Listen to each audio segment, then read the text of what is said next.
Welcome all to our CISAG webinar. Today we have Dirk-Jan Swagerman as a presenter, and Dirk-Jan has lots of experience in software engineering and software development, and this is also the topic of his presentation, how to get this development effective. Dirk-Jan worked for instance, for Philips Healthcare and also for Thermo Fisher, and today he has his own consultancy firm, which is called Buffenu. Buffenu, yeah. Maybe you can start with explaining in your presentation what this exactly is. Sure, yeah. So the title of my presentation is How Not to Sell Technical Debt. And the Buffenu, my company, the Buffenu is actually a wooden, how do you say it, stick in which you can blow a blowpipe in which you can stick up the fire. So that's kind of the explanation for my company name. So kind of help steams that are stuck get renewed or changed. Yeah. So I hope you are interested in that, and I would like to remind you that at the end of Dirk-Jan's presentations you are able to ask questions. Please do that via the chat, and I will read them loud to Dirk-Jan. And I also would like to see if the audio is fine. I guess so. Maybe you can raise some hands to check the audio. Audio works fine. Okay. So Dirk-Jan, please. I'm very curious. Yes? Yeah. Okay. All right, so let's start. So technical debt can be an emotional topic and with mutual misunderstandings. So an executive could have the feeling, well, my software team really does not understand me. But also the engineers can have the feeling, well, our management really does not understand us.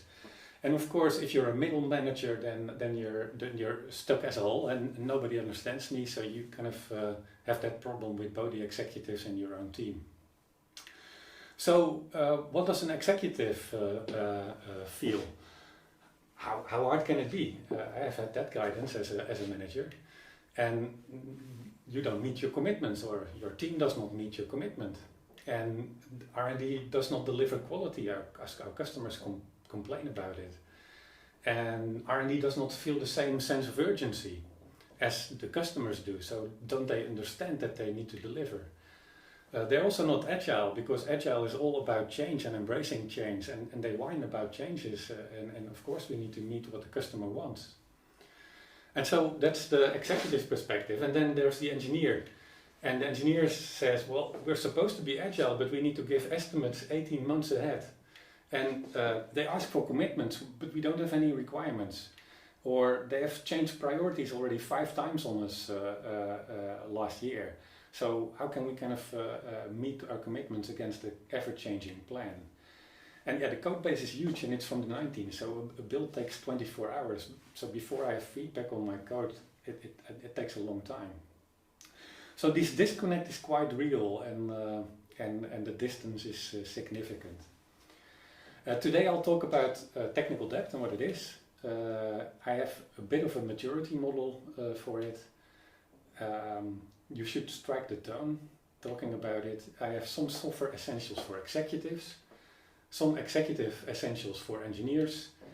I'll talk about estimations and how not to sell technical debt. First, what is technical debt? I like this definition of Ruud Melen.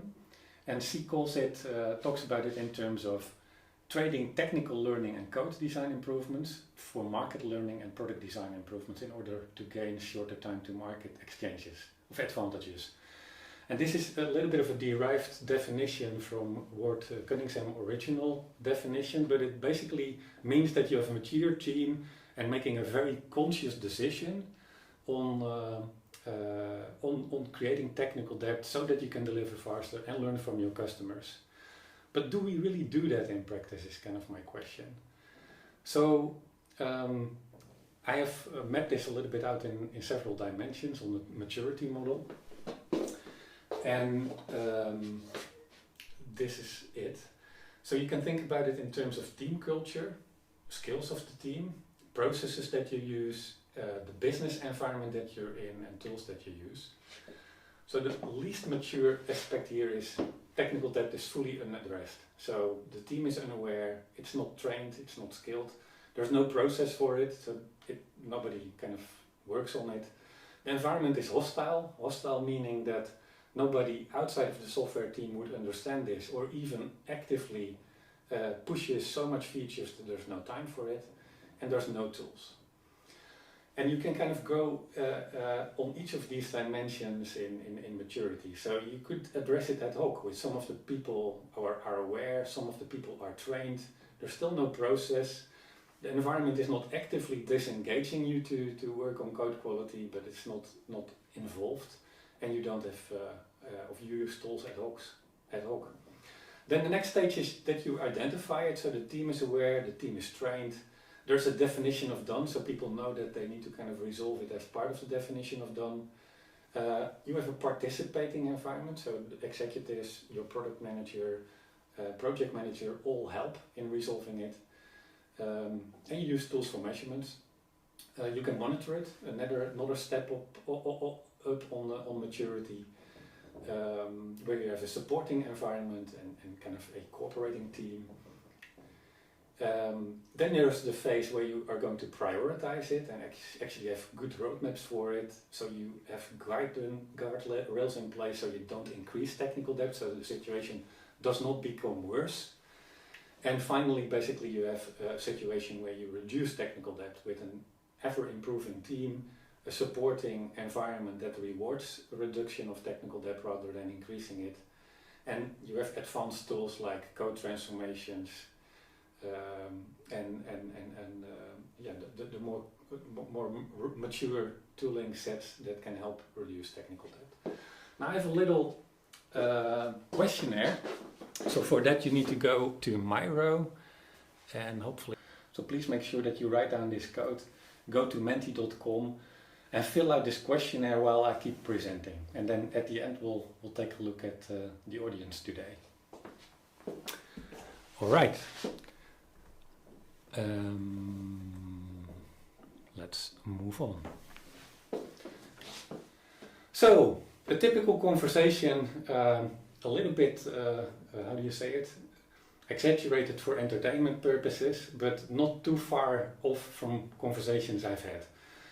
So your R&D department doesn't have output lately. Our competitors beat us up, and what makes you go so slow? Well, we have a lot of technical debt and the team does not understand the code and it's really a mess. We need a large refactoring. This can't continue anymore.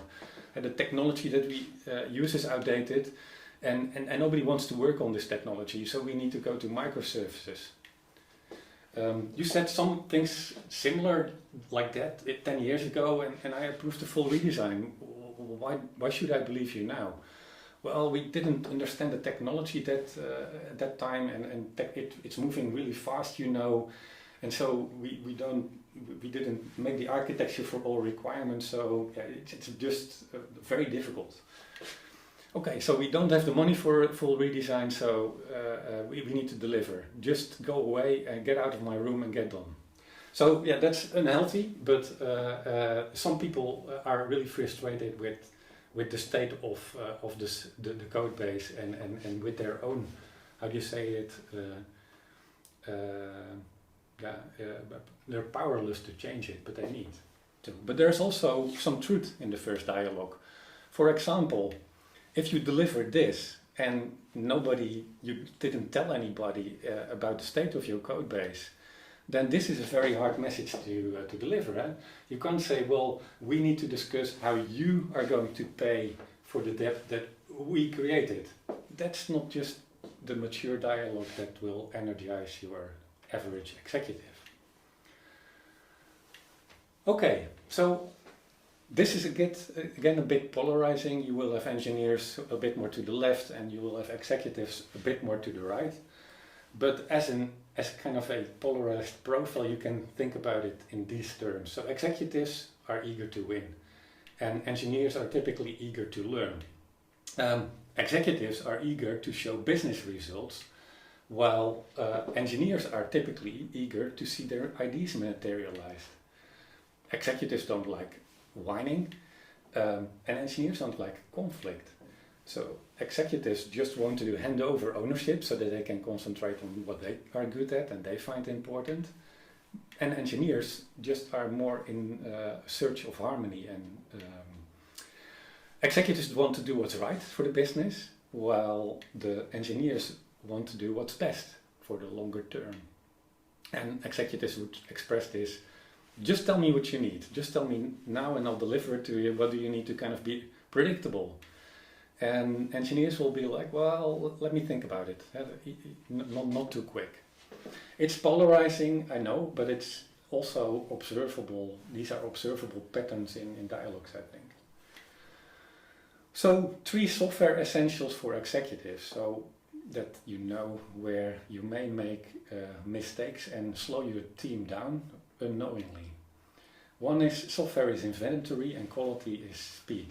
A lot of people in the high-tech industry think, well, quality is not the most important things for our customer, we just need to deliver. But as we will see, if you don't have good code quality, you're going ever slower. Understand and apply Brooks' Law. I'll talk about that. Brooks' Law is about hiring people in a late phase to kind of save a late project, makes it even later. I'll talk about that in a minute. And of course, measure and improve flow over velocity. Software is inventory. What does that mean? I made a picture because software is invisible for non-software executives, and a few truths around there. So the more software a company owns and needs to maintain, the higher the maintenance cost and the lower the innovation speed. You can't see that you have this software inventory, but you have it and it may make you slower. So to stay competitive, businesses need to proactively reduce the quantity and increase the quality of the software inventory. This is a metaphor I found to kind of also communicate this idea in a more quantitative way. Imagine that you're a gardener, and in your first year you can do 5 new gardens. And you have a great year and your customers love you, so next year some of them come back for maintenance. And you can only do 4 gardens because part of your time is going to be maintaining the first 5. And now you have an installed base of 9 gardens. And so you need even more maintenance in year 3, and so on. So basically this continues until you choke in maintenance, and a lot of businesses find their software teams in this situation. And this is not too bad if you're a gardener and can actually charge for maintenance, but a lot of companies are unable to charge for maintenance, and they do have service contracts but not clear connection of the revenue of that service to their software business. And so the soundbite here is maintenance is great if you get paid, but this is hard for us as software engineering community to communicate. That's the one. So software inventory should be recognized as a business challenge. This is not something only that the software team can resolve by themselves. So executives need to start to own this. The next challenge, just one final note on this one. You can actually make a formula out of this. It's the law of exponential decline. And so this graph indicates there's lines of code on the y-axis and there's years on the x-axis. And this graph is derived from experimental data, or how do you say it, observed data on how much software a team can maintain. And typically an engineer can on average create 10,000 lines of code and maintain 50. Let's be careful by mentioning line of code. We're not Elon Musk, who kind of ranked their software team by the ones that wrote the most software, they would stay. That's actually counterproductive because it hurts your productivity.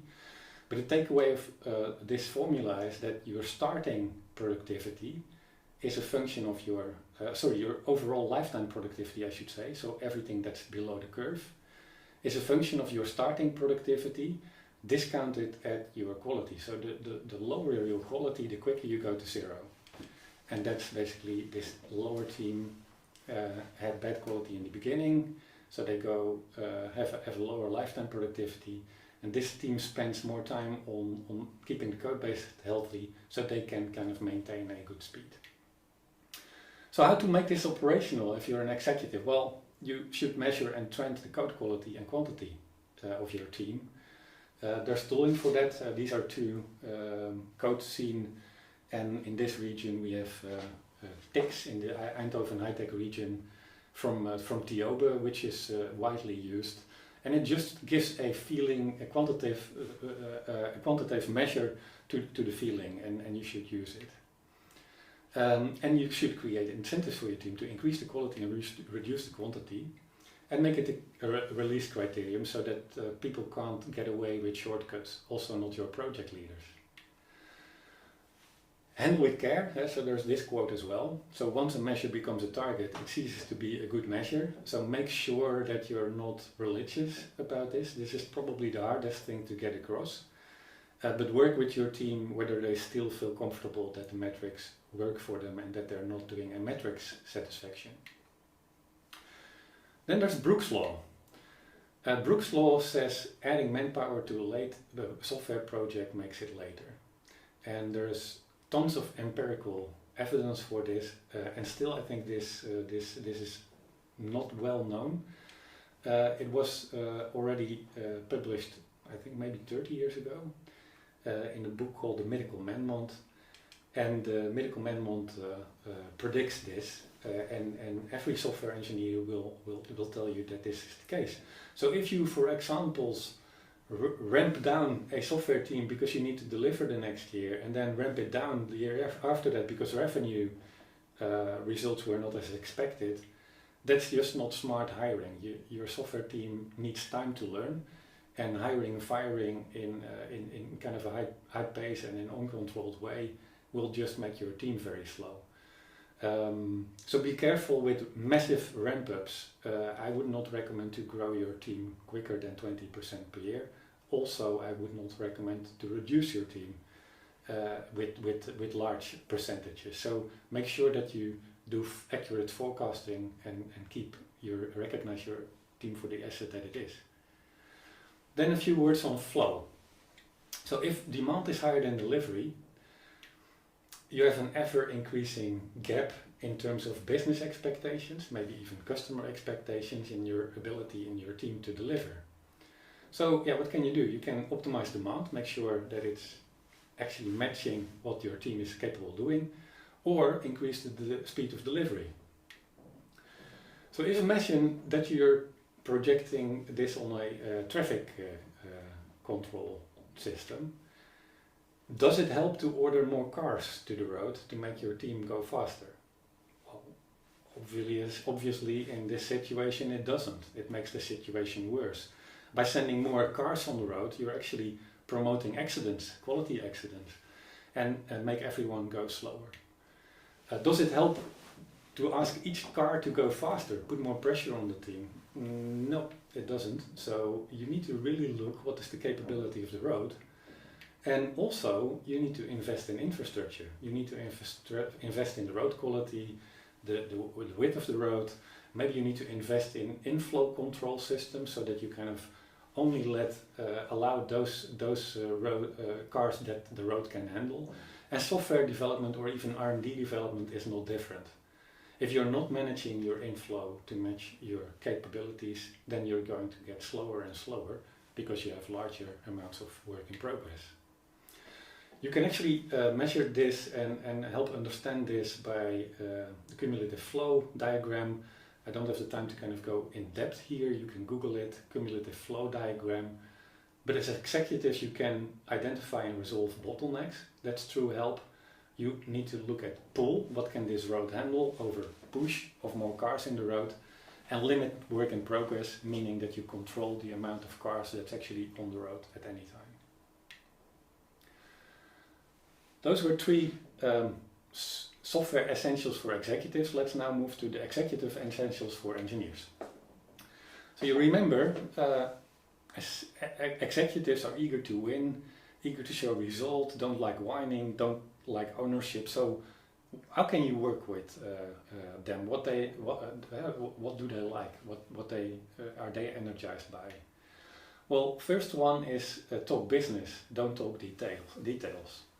At the first dialogue I kind of played out, a lot of technical details, a lot of details an executive would not understand or care about. So try to avoid that. Own the details yourself if you're in the technical community. Talk about plans, not about problems.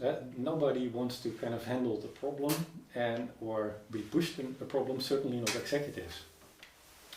And talk actions, not ideas. Rather than kind of go in philosophy mode or what shall we do, kind of what an engineer typically would do to remain in harmony, say, hey, I think we need to do this. Make it very concrete. Who, what, when, rather than the how. So talk business. If you have an ever-increasing business portfolio with new customers, new markets, new features, new hardware, new obsolescences, new safety, security, privacy regulations, new standards, none of these requests came from the software team. It's the business that kind of drove that. So as software communities or R&D communities, we don't often make that visible enough. And sometimes a not technical oriented executive thinks that R&D sometimes invest these problems themselves, but they're really required environmental conditions that the R&D teams are confronted with. So make that very explicit. This is a nice quote of Willem van den Ende, my colleague at Quan. The road to hell is paved with special features for special customers. We all know of this one special sales that kind of messes up the code base because it's kind of too different from the rest of the code, slowing the code down or making it harder to maintain. And the sales person got their bonus and the software team is stuck with maintaining it for 10 years. So executives should be aware of that, and I think we as technical community should also make clear where we have those issues.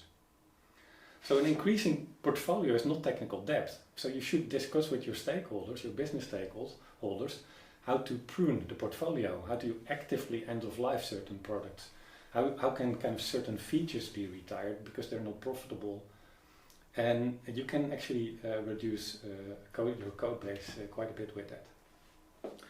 So talk plans, agree on a roadmap, could look like this. Look many years ahead. A lot of products in the high-tech industry have like a 7 to 12 a year outlook. So you can make that visible. You can make visible, okay, we have these product introductions, but we also need to maintain them 10 years. And the next year, if you want to do another product introduction, we'll have another one of those. So visualizing this helps your product managers to kind of get a better understanding for what they need to retire. So ask your business stakeholders to rationalize the portfolio, roadmap security requests, for example, and operating system upgrades. Roadmap how you plan to distribute the supported software, so that you're not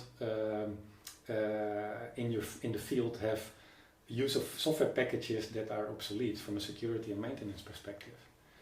And also make sure that those architectural features that are not, that the software was never designed for, roadmap refactorings for those on the moment that the business needs a feature that would be even more difficult to kind of introduce in the existing code base. So basically make use of business opportunities to help improve your code base. Now, then on towards estimations. Again, a typical conversation between an executive and an engineer. Our most important customers want to buy a new system with undeveloped hardware features with unknown technical risk. Okay, you're hearing that. We need it by unrealistic deadline. It's an opportunity we almost can't refuse. We just have to get the PO in, and we need to commit before, and then insulting time to respond. I think quite a bit of people in the call probably now recognize this situation. So what do you need to make it happen? Don't tell me that it can't be done, just tell me what you need. Well, requirements would be a good start, a typical snarky engineering response. And yeah, executive comes back with 3 bullets, not nearly enough to do a robust estimate on. And you try to communicate it, but it doesn't sound credible already anymore to the executive or the salesperson that just wants to get this PO done. And so you basically give some pushback, but it's unacceptable and you just need to commit now. And then you give in. I have done that. Okay, I understand it's important. So let's be constructive. But it doesn't get better because we'll ask for estimates and remember them as commitments is one aspect. It's not by bad intention. It's just kind of more like a habit of mind. We all do this and you're stuck. Hey, we set the constraint, it was an estimate, but nobody in an executive team would actually have heard that. There is some truth in this picture. And that leads to the following negative reinforcement loop. So you start out with revenue and margin pressure or opportunities. You make sure that the executives are tempted to prioritize time to market over quality. So there are customer commitments done with early or too optimistic estimates because the R&D team did not get the right information or the right level of detail. So execution is then going to be behind the commitments. There are going to be shortcuts to meet the customer commitment. There's going to be technical debt as a result of that. There's going to be defects as a result of that. There's going to be dissatisfied customers as a result of the defects. And basically we are getting into this negative reinforcement loop. And there's another accelerator loop within this. If you do commit too early and on an optimistic estimate, you get kind of these, because you're behind the commitment, you get these interruptions and replanning and, oh shit, we need to deliver now, what can we do? And all these meetings in trying to replan and meet the original unrealistic commitments. So that's kind of a negative loop, and because typically the top contributors that I imagine that are also on call in the system architecting space, they get additional interruptions and just need to juggle too much priorities. So negative reinforcement loop. Then in terms of planning, choosing the right anchor is quite important, and an anchor, it comes from psychology. It's a cognitive bias where you rely very heavily on the first thing that you're hearing. So, and why is that important in providing estimates? Because any number you or your team tells to any executive is a number that's going to be remembered as a commitment. And that gets us here. So the anchoring basically comes also from marketing and pricing psychology. When you hear a higher number, somehow you're also inclined to be willing to pay more. So anchoring is just important as something that the first number you're calling out is going to be more important. So if you are anchoring your first estimate too low, you're already in trouble. And so in on-the-spot estimates, you often forget things like quality attributes, maintainability, security, safety, obsolescences get ignored, hiring speed.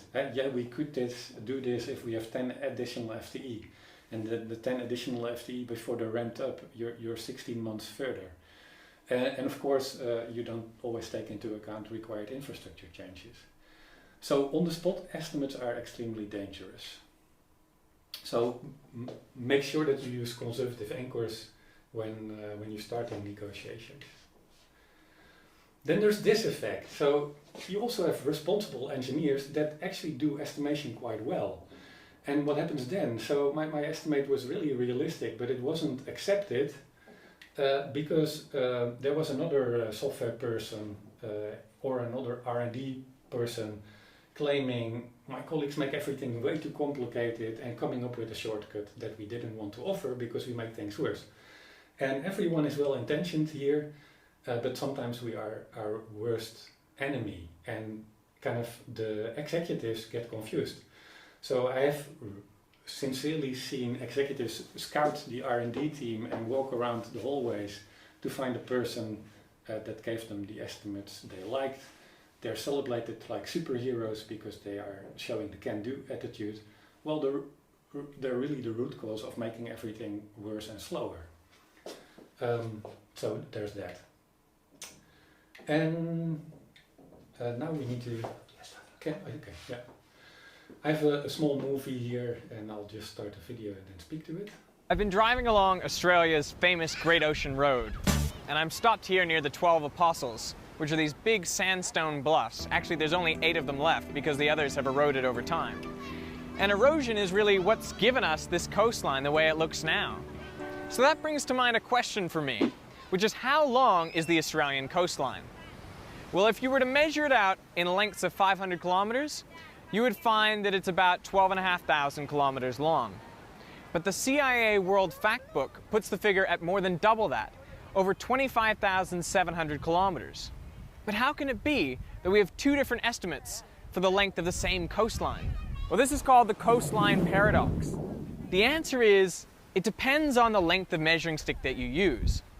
So if you connect up the dots from cliff to cliff to cliff, you'll get a shorter length of coastline than if you measure with a smaller measuring stick and measure into every inlet. So what length of measuring stick should we use? Well, in theory, you can go all the way down to the size of a water molecule. And if you do that, then the length of Australia's coast is virtually infinite. Do you believe me that you could have a finite area object like Australia bounded by an infinite perimeter? It doesn't seem to make sense. But I can give you another example of this. It's called the Koch snowflake. It's a shape which has a finite area, but an infinite perimeter. Shapes like these are called fractals. And many coastlines have this same fractal structure, which means they have some sort of self-similarity on many different scales. So you can zoom in and the coastline looks roughly the same. So if you want to know the length of a coastline, you need to first specify the length of your measuring stick, because that's what the answer depends on. All right. So I think this is a reasonable or a good metaphor for why estimations are hard. So imagine that you need to estimate the Australian coastline and you're on Pluto.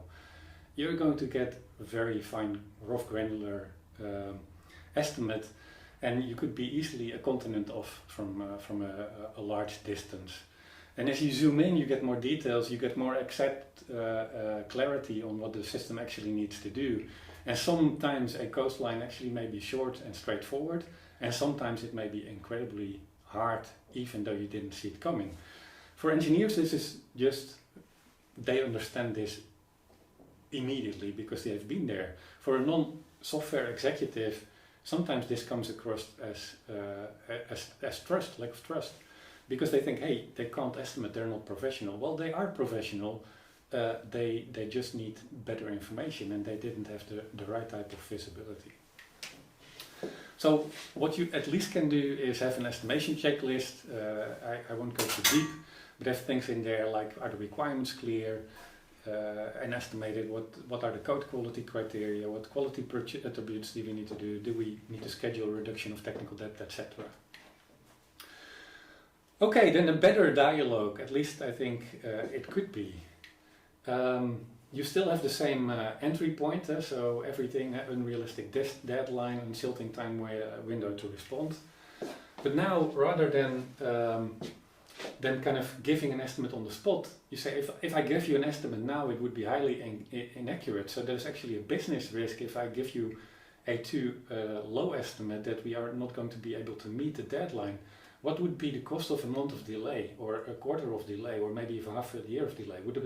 Would that cost the business money? So you tilt to a business conversation. So you make basically, executives typically are positively wired, see the opportunity. You need to prime somewhat of a risk-benefit, business risk-benefit in their minds. Then it's significant, you still need to do it. Okay, that sounds great. but we're working with top priority, with all our priority and all our people on the previous priority. Yeah? So you refer kind of on, hey, I have work to do, what's the cost of delay in our current top priority project, and will you then negotiate with our existing customers that we can relax on that commitment? And sometimes actually executives are quite willing to do that because the business opportunity is just so large.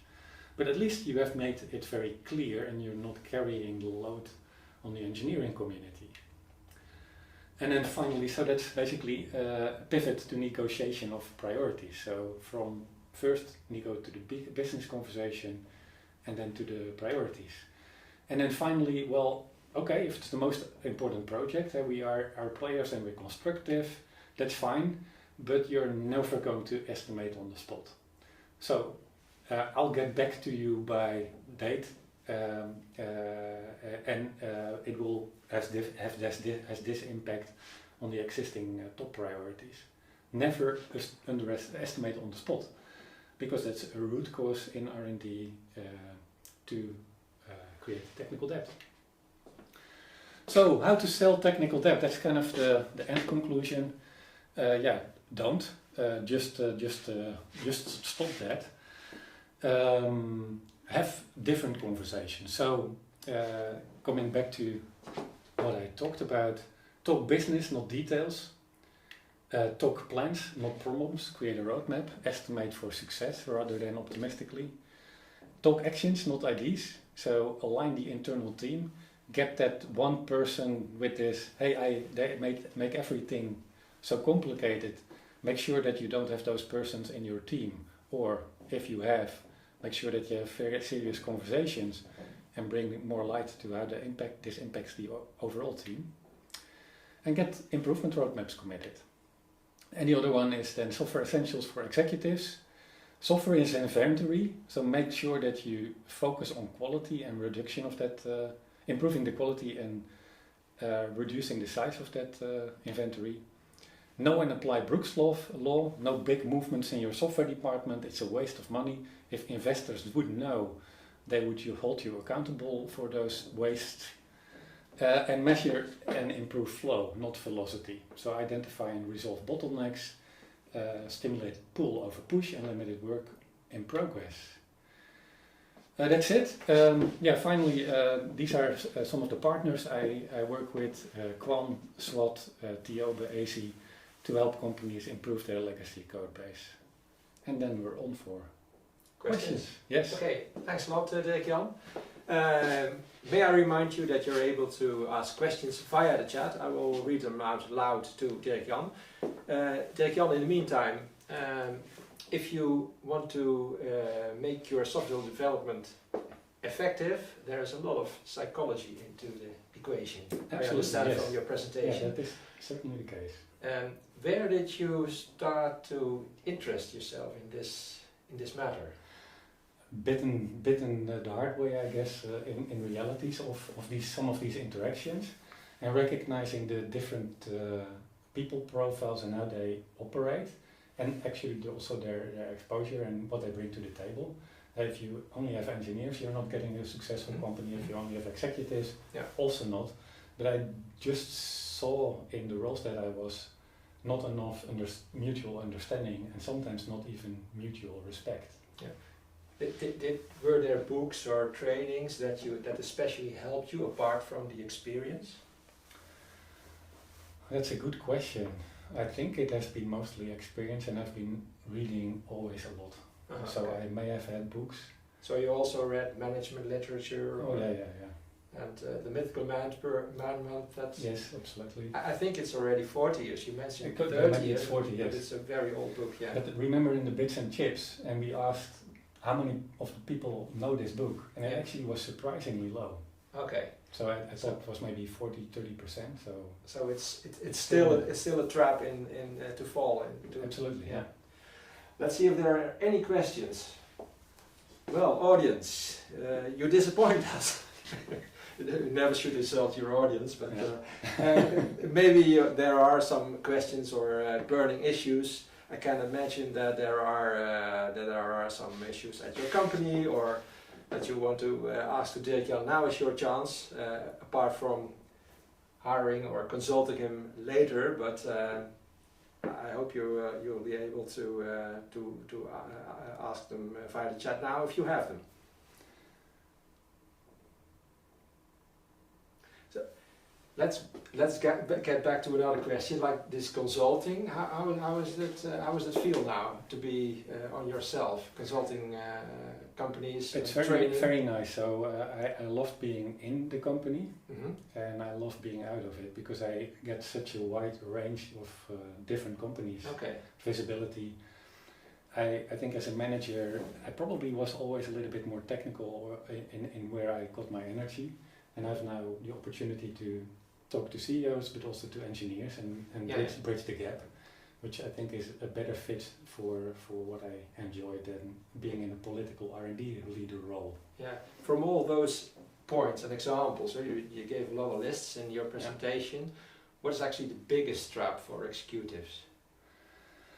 Brooks Law I see go wrong, and also what I am afraid of a little bit. So economy is looking sketchy. So I'm afraid that good talent is getting wasted by downsizing too hard. So 2 recommendations there. If you need to downsize, downsize then maybe a few FTEs more than you need so that you can invest in the team that remains. What I mean with that, invest in their training, invest in their skill set, invest in their being so that, yes, business environment is tough, but make sure that you reward the people and invest in the people that help you through the downturn. But better yet, and I see that quite broad, don't hire so fast. So controlled hiring is I think one of the I think that the hiring controls itself nowadays. No, I know. Yeah, that's the language. But what I mean is that in the past years, I've seen companies grow too quick. Then I've managed departments that grew too quick. Yeah. And then basically someone else needs to do a bit of a cleanup because, it's not proportional to the business, or people got in that still needed to grow their skill sets, etc. So that's I think the biggest trap. And there is of course also from in the designers or the technicians side. So you have developers that it's a broad spectrum of psychologically. You have the people that kind of mess up the estimates. They're really well intentioned. They really think I have something simpler to sell, and I've seen code bases duplicated for that reason. Do we need to refactor? No. Why don't we make a copy of this code base and just do a split, archive splits? Yeah. So what you actually What you actually want to tell them is like step in the shoes of your executive. Yes. He has business in his mind. He wants to sell. He wants to be effective in business. He wants to win. So think about that. Step in his shoes, and then you'll be more able to help him. I think so. Yeah. If both sides would kind of understand the different perspectives a bit more, I think we will get better business outcomes. Okay. Yeah. Let's see if there are. Is a question. Great story and recognizable. What is the result of this Menti survey? Oh, that's a good question. Yes. Best question today. Yeah. Here we go. Slide. Yeah. So basically, what you see here is there's a lot. It is an interesting one. So a high willingness, a high committed in the audience of. In terms of the mindset to resolve technical debt, but not everyone has the skills, which I recognize as well. The product owners and scrum masters, I think I noticed this in every other survey I've done so far. They don't always play a good role. So a product owner is, I'm going to exaggerate a little bit, but they typically have a career in mind for marketing, right? So that's their perspective. So they behave like marketing. And scrum masters may have something like a project program role in mind for their future, and so they kind of mimic the behavior of the executives. Right? We need to prioritize the business, and our customers need money. So they don't always help. That's what I noticed in my consulting, and so not everyone understands it. I recognize that they don't understand their own role in how they create it. So executives, product owners, project leaders, product managers. And they're even less willing to reduce.